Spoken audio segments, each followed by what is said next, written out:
बिस्मिल्लाहिर्रहमानिर्रहीम। अस्सलामु अलैकुम वरहमतुल्लाहि वबरकातुहू। क्या ऐसी कोई चीज़ है जो अपने रब और बंदे के दरमियान ताल्लुक़ पैदा करे?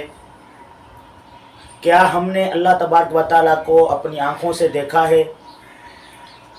अल्लाह तबारक व तआला बहुत ज़्यादा करीब हैं। अल्लाह तबारक व तआला और बंदे के दरमियान एक ऐसी चीज़ है जो ताल्लुक़ और रब्त पैदा करती है। और वो कौन सी चीज़ है? वो है हमारी पुकार, वो है हमारी निदा, वो है हमारा बुलावा, वो है हमारी दुआ, जो कि हम रब ताला से जब भी कोई चीज़ मांगते हैं उस रब ताला के पास इतनी ताकत है, इतनी कुदरत है कि वो चीज़ देने पर अल्लाह तबारक व तआला कादिर हैं। दुआ एक ऐसी चीज़ है जिसके बारे में नबी पाक सल्लल्लाहु अलैहि वसल्लम ने फरमाया, अद्दुआउ मुखुल इबादत, यानी जो दुआ है वो तमाम इबादत का जौहर और मगज़ है। इस दुनिया में रहते हुए इंसान चाहे कितना ही खुश हो, कितना ही मालदार हो, कितना ही अमीर हो, लेकिन कभी न कभी उस बंदे को मुसीबतें आकर घेर लेती हैं और वो उसके बाद बेसाख्ता होकर अपने रब को ही पुकारता है। भले इंसान कितना ही अल्लाह से दूर चला जाए, लेकिन एक न एक दिन ऐसा आता है कि वो अपने रब ताला के पास ज़रूर रुजू करता है। सिंध के एक सिफत दरवेश इंसान वताए फ़कीर का एक मशहूर वाक़या है कि वो एक मरतबा रास्ते से जा रहे थे और अल्लाह तबारक व तआला का जिक्र करते हुए जा रहे थे, तो उनके हाथ इस तरह फैले हुए थे। किसी ने फ़कीर देखकर और उसको 1 रुपया दे दिया, तो वो जो अल्लाह का जिक्र कर रहे थे उससे वो भूल गया। जब आगे गए, कुछ कदम आगे चले, कुछ कदम आगे बढ़े, तो उसको याद आ गया मैं तो अल्लाह का जिक्र कर रहा था और जब मेरे पास पैसा आ गया मैंने तो अल्लाह को ही भुला दिया। तो फिर वताए फ़कीर का एक मशहूर कौल है, उन्होंने कहा कि रब ताला आपने मुझे 1 रुपया दिया, मैं आपको याद नहीं कर रहा, लेकिन जिनके पास इतनी सारी मिल्कियतें होंगी वो तो आपको याद ही नहीं करते होंगे। और यह हकीकत है, जब भी इंसान के पास कोई चीज़ आ जाती है तो अपने रब ताला को भुला देता है। इस दुनिया में इंसानों की मुख्तलिफ कैटेगरीज हैं। कुछ बहुत ज़्यादा गरीब हैं, कुछ मिडिल क्लास के हैं, कुछ हाई क्लास के हैं। तो रब ताला सबकी सुनता है और हर आवाज़ में सुनता है। अगर दुआ आस्ता आवाज़ में की जाए, अगर दुआ बुलंद आवाज़ में की जाए, दोनों तरीक़ों से रब ताला सुनता है। और अल्लाह तबारक व तआला ऐसी हस्ती है जिससे जितना मांगा जाए वो उतना ही ज़्यादा खुश होते हैं, और रब ताला से जब मांगना बंद किया जाता है तो रब ताला नाराज़ हो जाते हैं। लेकिन दुनिया के इंसानों को अगर आप देखें, उनसे अगर हम 1 मरतबा कोई चीज़ मांगेंगे, दूसरी मरतबा मांगेंगे, तीसरी मरतबा मांगेंगे, तो फिर वो गुस्सा करेंगे और नाराज़ हो जाएंगे। लेकिन रब ताला फरमाते हैं कि मुझसे जितना मांगो मैं उतना ही ज़्यादा खुश होता हूँ। और अल्लाह तबारक व तआला खुद फरमाते हैं कि वइज़ा सअलका इबादी अन्नी फ़इन्नी क़रीब, यानी जब भी बंदा तुमसे मेरे बारे में सवाल करे तो उन्हें बता दीजिए कि मैं बिल्कुल करीब हूँ। उजीब दावत दाई इज़ा दान, और मैं दुआओं को कबूल करता हूँ जो दुआएं मुझसे करता है। तो अजीज़ दोस्तों, ये एक दुआ ऐसा हथियार है, दुआ एक ऐसा ज़रिया है जो अपने रब ताला के साथ जोड़ देता है। लेकिन रब ताला कुछ दुआएं ऐसी हैं जो कबूल नहीं करते हैं, जैसे कि क़त्अ रहमी की दुआ, झूठा कसम खाने की दुआ, ये अल्लाह तबारक व तआला दुआएं कबूल नहीं करते हैं।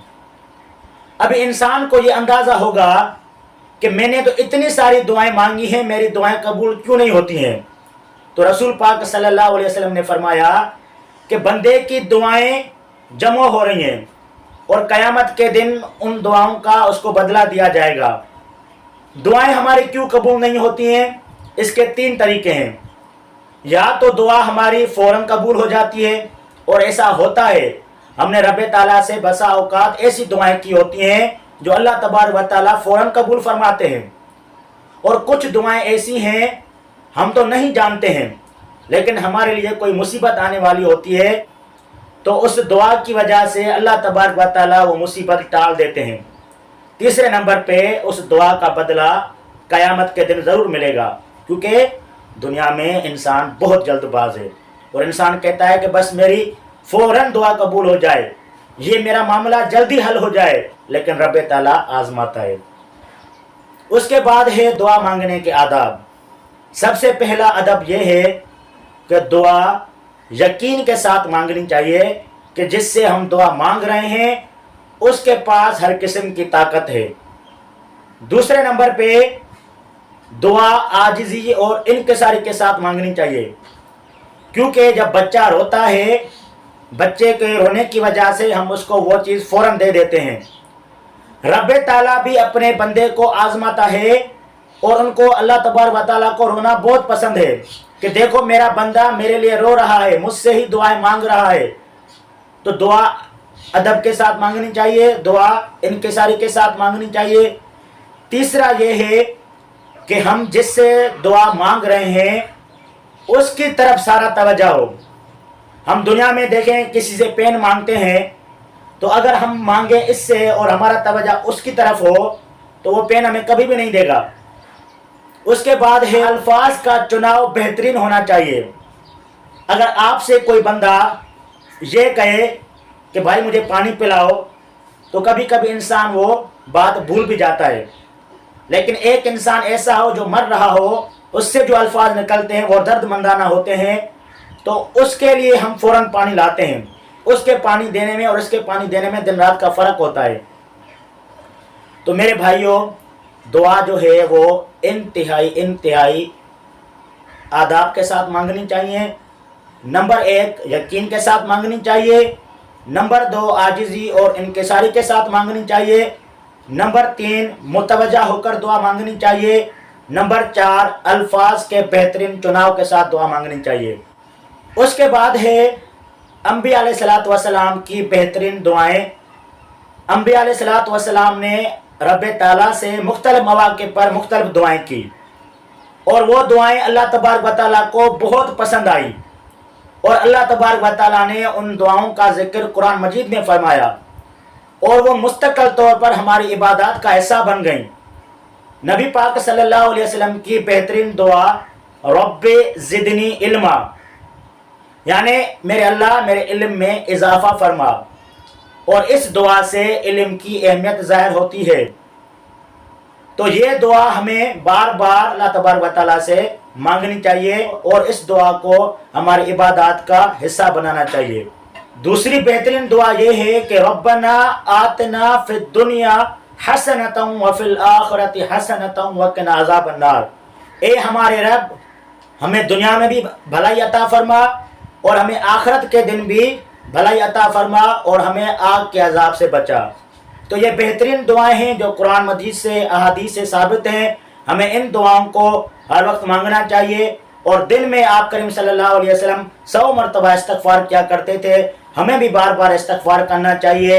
تو ناظرین، یہ ویڈیو امید کرتا ہوں کہ آپ کو پسند آئی ہوگی، اور آپ کو سمجھ میں بھی آ گئی ہوگی کہ وہ کون سی چیز ہے جو اپنے رب اور بندے کے درمیان تعلق پیدا فرماتی ہے۔ ملتے ہیں پھر ایک نیو ویڈیو میں، تب تک کے لیے اللہ حافظ۔